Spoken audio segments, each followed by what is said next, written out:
you can install apps without your Apple ID password in your App Store. Now before we start, if you are new to our channel, just head down below and hit the subscribe button so you don't miss out on our future videos. Also press the bell icon so you get notified when we release our new videos. So now let's get started. So this is a really simple fix, guys. All you need to do is go to your settings. After you're on your settings, just scroll down till you find screen time. So tap on screen time, and now you'll need to find the restrictions area.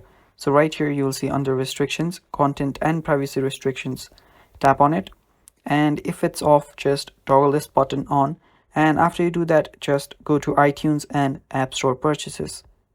So after you're there, you will see under require password, you will see an option called don't require. Just select don't require, and after you do that, you can go back.